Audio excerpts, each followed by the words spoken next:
بسم اللہ الرحمن الرحیم۔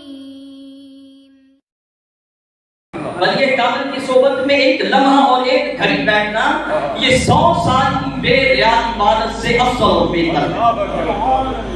اور پھر اشرف علی تھانوی نے تو یہاں تک کہہ دیا، اشرف علی تھانوی کہتا ہے کہ میرے حضور فرماتے ہیں من اراد ان یجلس مع اللہ فلیجلس مع اہل التصوف۔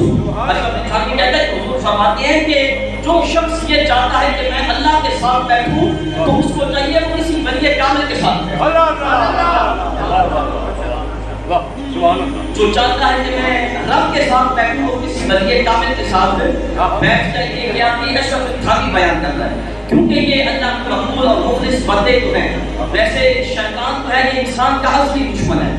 توجہ ہے آپ کی؟ سبحان اللہ، سمجھ آ رہی ہوگی آپ سب کو؟ سبحان اللہ، اس کو سمجھنے کو ضرور بتائے گا۔ سبحان اللہ، انسان کا اصلی دشمن ہے شیطان نہیں، لیکن یہ اللہ کے پیارے اور مقبول بندے تو ہیں، ان پہ شیطان کا بھی قابو نہیں چلتا، ان پہ شیطان کا بھی بس اور حملہ نہیں چلتا، کیونکہ رب نے جب شیطان کو مردود کر کے نکالا فخرج منہا فإنک رجیم، جا دفعہ جا نکل جا، تو مردود ہے جس نے اللہ کی بارگاہ میں کچھ دعائیں مانگی تھی اور ساتھ اس نے کیا الہی میں بندوں کو گمراہ کروں گا الا عبادک منہم المخلصین، لیکن جو تیرے مخلص اور مقبول بندے ہوں گے ان پہ میرا قابو نہیں چلے گا، ان پہ میرا قابو نہیں چلے گا، کیونکہ یہ اللہ کے پیارے اور مقبول بندے یہ شیطان کے حملوں سے محفوظ ہیں۔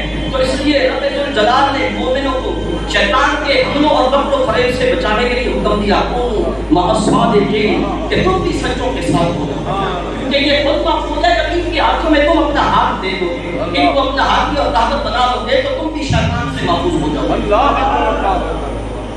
اور پھر دوسرا ان کی صحبت کی وجہ سے تم جنت کے بھی حقدار بن جاؤ۔ سبحان اللہ، اولیاء کی صحبت کی وجہ سے جنت کے بھی حقدار بن جاؤ۔ کسی کے ذہن میں یہ خیال آ سکتا ہے کہ اولیاء کی صحبت کی وجہ سے کیسے جنت مل سکتی ہے، کیسے جنت حاصل ہو سکتی ہے؟ تو آئیے رب کا قرآن بتاتا ہوں، رب کے قرآن کی طرف آپ کو لے چلتا ہوں۔ میرے رب نے اصحاب کہف کے اس کتے کا واقعہ بڑی آسان انداز کے ساتھ بیان۔